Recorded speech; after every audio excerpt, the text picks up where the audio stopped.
দিদি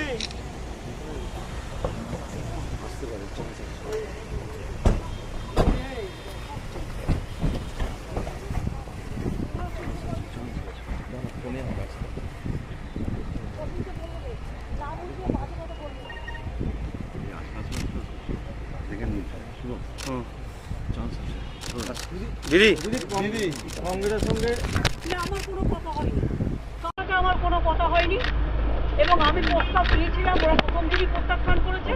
তখন থেকে আমাদের দল সিদ্ধান্ত নিয়েছে আমরা বাংলায় একা চলবো। ইভেন ওরা যে আজ থেকে র্যালি করেছে আমাদের একবার as a matter of country, আমি ইন্ডিয়ার অ্যালায়েন্স আমাকে একবার জানিয়েছে দিদি আপনার রাজ্যে যাচ্ছি, না জানায়নি।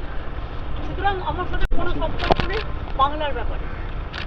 অল ইন্ডিয়ায় কী করবো না করবো আপনার ইলেকশন ভাববো, আমরা সেকুলার পার্টি, আমরা বিজেপিকে হারানোর জন্য যা করার হবে। কিন্তু এখন কোনো চর্চা নেই, মিথ্যে কথা, অ্যাবসলিউটলি রং।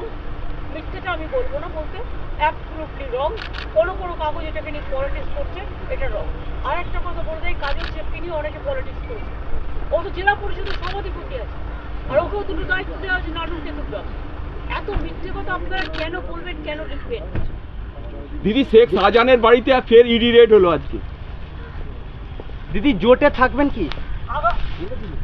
কারো নিজের একার নয়, রিজিওনাল পার্টিগুলো আমরা একটা আমরা তো করেছি 300 সিটে একা লড়াই করুক, রিজিওনাল পার্টি বাদ বাকি সিটে লড়াই করবে, সেখানে ইন্টারফেয়ার করবে না। সেখানে এরাই যদি ইন্টারফেয়ার করে তাহলে সেখানে আমরা বুঝবো অন্যরকম।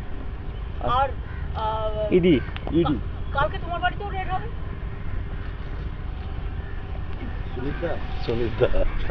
বাড়িতে তালা